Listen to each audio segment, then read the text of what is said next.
Well, hey, good day to you. This is Todd. I'm a regular dude walking in the Word. We're going through not a book of the Bible right now. We are actually going through a series I just made up on my own of 13 blessings of Hurricane Ian. Okay? Yeah, there were some blessings out of this hurricane. And you hopefully you can come up with more blessings than what I have listed out here. But these are just some blessings to get us thinking about, like, instead of a lot of times the storm comes through like this and we think, oh, my life is over, what am I going to do?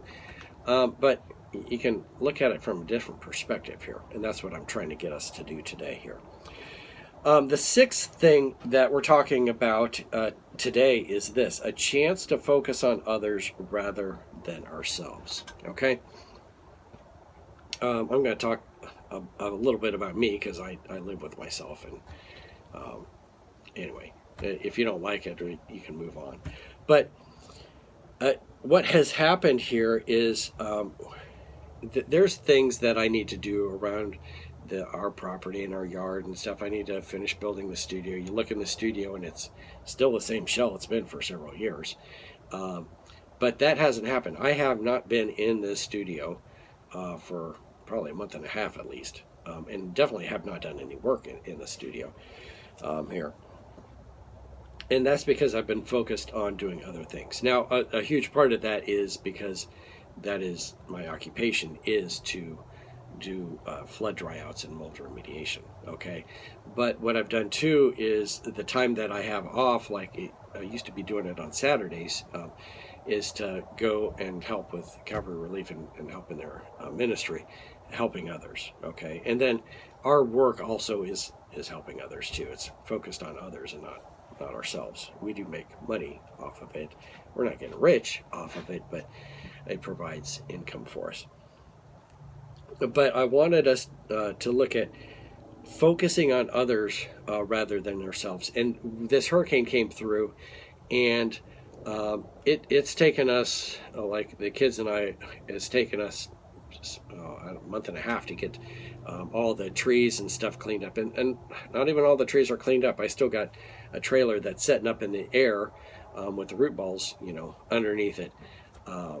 So I haven't done that, but I've gotten other places close to finished up where they're livable, because I can live with a trailer up in the air. I can't necessarily live with someone having, mold infestation in their house and they can't live in the house. I can fix up their house, and that trailer can, we can fix later on down the road. So it's given us a chance to focus on others rather than ourselves. And after this storm happened, you could see people coming out of the woodwork like, hey, we need to, provide supplies for people. We need to provide food for people. And the church was really coming together doing this ministry. And churches are still doing that, even several months later, ministering to others and focusing on others rather than ourselves. The leaders of some of these biggest recovery ministries live in campers. Okay, they're not fixing up a fancy home for themselves. They're living in campers and focusing on working for others and restoring the homes of others rather than themselves. Okay, so God gave you this opportunity. God gave you this storm and gave you this opportunity to help others. And you have to decide what you're going to do with it. Are you going to be focused on yourself and like, oh man, I got to get my own house all fixed up and in pristine condition and